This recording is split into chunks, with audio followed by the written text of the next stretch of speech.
ब्रह्मा जी बोले, विष्णु, जो कार्तिक मास में सूर्य देव के मंदिर में दीप प्रज्वलित करता है उसे संपूर्ण यज्ञों का फल प्राप्त होता है एवं वह तेज में सूर्य के समान तेजस्वी होता है। अब मैं आपको भद्र ब्राह्मण की कथा सुनाता हूँ जो समस्त पापों का नाश करने वाली है। आप उसे सुने। प्राचीन काल में महिष्यमती नाम की एक सुंदर नगरी में नाग शर्मा नाम का एक ब्राह्मण रहता था। भगवान सूर्य की प्रसन्नता से उसके 100 पुत्र हुए। सबसे छोटे पुत्र का नाम था भद्र। वह सभी भाइयों में अत्यंत विलक्षण विद्वान था। वह भगवान सूर्य के मंदिर में नित्य दीपक जलाया करता था।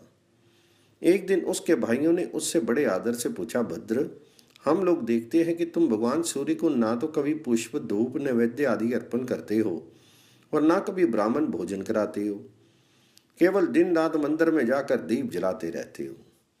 इसमें क्या कारण है, हमें तुम बताओ। अपने भाइयों की ये बात सुनकर भद्र बोला, भ्रातृगण, इस विषय में आप लोग एक आख्यान सुने। प्राचीन काल में राजा इक्ष्वाकु के पुरोहित विशिष्ट थे। उन्होंने राजा इक्ष्वाकु से सरयू तट पर सूर्य भगवान जी का एक मंदिर बनवाया। वे वहां नित्य गंध पुष्प आदि उपचारों से भक्ति पूर्वक भगवान सूर्य की पूजा करते और दीपक प्रज्वलित करते थे।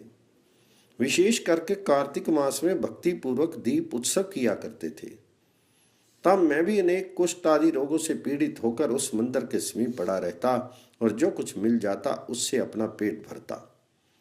वहां के निवासी मुझे रोगी और दीनहीन जानकर मुझे भोजन देते थे। एक दिन मुझ में ये कुत्सित विचार आया कि मैं रात्रि के अंधकार में इस मंदिर में स्थित सूर्य नारायण के बहुमूल्य आभूषणों को चुरा लूं। ऐसा निश्चय करके मैं उन भोजकों की निद्रा की प्रतीक्षा करने लगा। जब वे भोजक सो गए तब मैं धीरे धीरे मंदिर में गया और वहां देखा कि दीपक बुझ चुका है। तब मैंने अग्नि जलाकर दीपक प्रज्वलित किया और उसमें घृत डालकर प्रतिमा से आभूषण उतारने लगा। उस समय वे देवपुत्र भोजक जग गए और मुझे हाथ में दीपक लिया देखकर पकड़ लिया।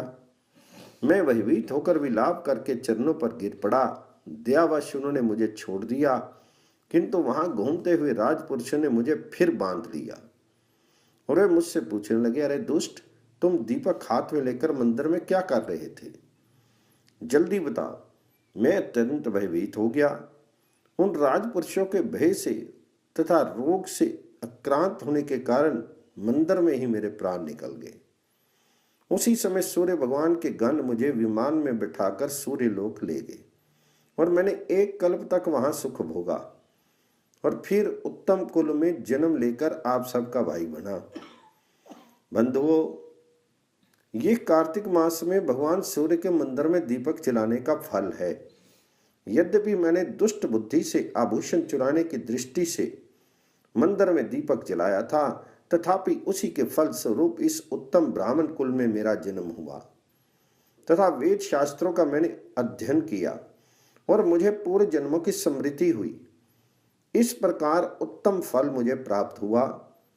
दुष्ट बुद्धि से भी घी द्वारा दीपक जलाने का ऐसा श्रेष्ठ फल देखकर मैं अब नित्य भगवान सूर्य के मंदिर में दीपक प्रज्वलित करता रहता हूं। भाइयों, मैंने कार्तिक मास में ये दीपदान का संक्षेप में महात्म्य आप लोगों को सुनाया। इतनी कथा सुनकर ब्रह्मा जी बोले, विष्णु, दीपक जलाने का फल भद्र ने अपने भाइयों को बताया। जो पुरुष सूर्य के नामों का जप करता हुआ मंदिर में कार्तिक के महीने में दीपदान करता है, वह आरोग्य, धन संपत्ति, बुद्धि, उत्तम संतान और जाति समर्तत्व को प्राप्त करता है। षष्ठी और सप्तमी तिथि को जो प्रयत्न पूर्वक सूर्य मंदिर में दीपदान करता है, वह उत्तम विमान में बैठकर सूर्य लोक को जाता है। इसलिए भगवान सूर्य के मंदिर में भक्ति पूर्वक दीप प्रज्वलित करना चाहिए। प्रज्वलित दीप को ना तो बुझाएं और ना उसका हरण करें। दीपक हरण करने वाला पुरुष अंधमूषक होता है। इस कारण कल्याण की इच्छा वाला पुरुष दीप प्रज्वलित करे, उसे हरे नहीं।